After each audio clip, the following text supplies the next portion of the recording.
और इसकी अहमियत कितनी है कानूनी तौर पर? पाकिस्तान में polygraphy test, photogrammetry test introduce हुए में इनकी एविडेंशियली वैल्यू का कोई वेट, क्या वेट कैरी करते हैं, कोई जजमेंट अभी तक ऐसी नहीं है। ना ही सरकार, एक बात तो हमें पता है, ये वीक किस्म का एविडेंस होता है और ये बाहर के मुल्कों में इनिशियल स्टेज पर ये टेस्ट किया जाता है उन केसेस में जिसमें कोई एविडेंस नहीं मिल रहा होता और जो बात लेनी है वो मुल्ज़िम के अंदर से निकालनी है बात। सो इन शॉर्ट सरकार अपना केस खुद ख़राब कर रही है कि जो एविडेंस हमारे पास 9 मई का था अगेंस्ट इमरान खान साहब, वो उनको यूजलेस एविडेंस लग रहा है। वो कह रहे हैं कि मशीन बताएगी कि क्या 9 मई से रिलेटेड कोई एविडेंस इमरान खान साहब झूठ बोल रहे हैं या सच। उनकी तकरीरें, उनकी speeches part of the record हैं, पार्ट ऑफ द ट्रांसक्रिप्ट्स हैं। आज भी जज साहब को यही बताया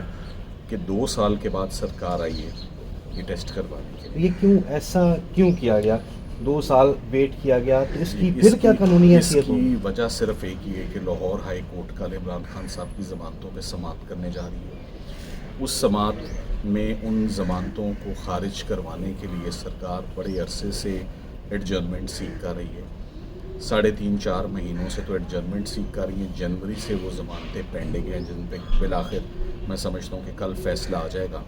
सो ये तमाम जो टेक्टिक्स हुए हैं ये कल उस बेल के लिए जो है वो उसको, ताकि उसमें कोई रुकावट आए, उसमें मज़ीद उसमें अल्तवा का शिकार हो या वो ज़मानत खारिज हो। अब पिछली दफ़ा तो यही एक आर्गूमेंट लिया गया था कि यहाँ पे फोटोग्रामेट्रिक टेस्ट और पॉलीग्राफ टेस्ट के लिए, वॉइस मेल टेस्ट के लिए जो है वो डेट ली गई थी 15।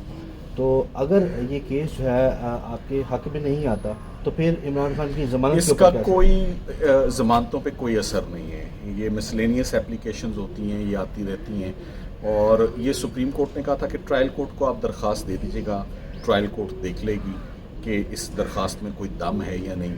मगर आज हमने कोऑपरेट करते हुए जज साहब को और हमें भी इजाज़त दी सुप्रीम कोर्ट ऑफ पाकिस्तान ने कि आप कानूनी जो अपने नुक्ते हैं वो अदालत के आगे रखें। सो आज हमने कोर्ट को बताया कि 727 दिन के बाद, वो बहुत लंबा अरसा है, सरकार आ रही है कि हमने ये टेस्ट करने हैं और ये 727 दिन इमरान खान साहब जेल में अवेलेबल थे। रिमांड का एक पीरियड होता है और उसके अंदर उन्होंने दरख्वास्त में भी मिसलीड किया कि सुप्रीम कोर्ट ने हुक्म दे दिया। सुप्रीम कोर्ट ने ऐसा हुक्म नहीं दिया।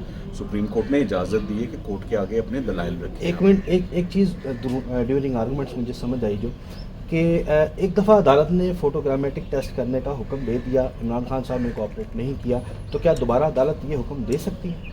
देखिए, वो जो इमरान खान साहब ने उस वक्त ये बोला कि मुझे ये पता ही नहीं कि ये टेस्ट क्या है और आप अचानक मेरे पास जेल में आ गए, तो देखें ना, वो photogrammetry test and polygraphy test, ये तो टेस्ट ही बड़े मुश्किल हैं, कभी किसी ने सुने ही नहीं हुए। तो वो उन्होंने कहा ये मैं तब करूँगा अगर मेरे वकील मुझे हदायत देंगे और इंस्ट्रक्शंस उनसे मैं लेने के बाद कोई फ़ैसला कर पाऊँगा। सो सिंपली उन्होंने ये ऑब्ज़र्व किया और इस स्टेज पर ये टेस्ट क्यों कराना चाह रहे हैं, इस ताकि उनकी रिपोर्ट्स को सरकार बदनीयती से उनको इमरान खान साहब के ख़िलाफ़ यूज़ करे। सो हमने आज कोर्ट को बताया कि जो टेस्ट करवाने हैं जिस मटीरियल से, उस मटीरियल को लाहौर हाई कोर्ट के 2 फाजिल जजेस देख चुके हैं और उन्होंने उन मटीरियल को देखने के बाद कहा इसमें कोई ऐसी बात नहीं है जहां इमरान खान साहब किसी को उकसा रहे हैं या प्रोवोक कर रहे हैं, इंसाइट कर रहे हैं या इंस्टिगेट कर रहे हैं। उनका उसमें वो सिर्फ रूल ऑफ लॉ की बात कर रहे हैं। आज भी अदालत के आगे यही बात रखी कि अगर आप समझते हैं कि इसमें ऐसा मटीरियल है जो ऑफेंडिंग है, जो इनक्रिमिनेटिंग है, which is a criminal offence, पहले इस बात का तो तयन हो कि जो चीज़ सामने पड़ी है वो गलत है, फिर ही मुआवजा होगा ना। तो लाहौर हाई कोर्ट पहले कह चुकी है कि इसमें ऐसा कुछ नहीं। एक आखिरी सवाल, इमरान खान साहब के बेटे जो हैं वो ये बात कर रहे हैं कि उन्हें अपने वालिद से बात करने का इजाज़त जो है वो नहीं दी जा रही, क्या उनका ये मुतालबा जेल रूल्स के मुताबिक जायज़ है या नहीं? बिल्कुल जायज़ है।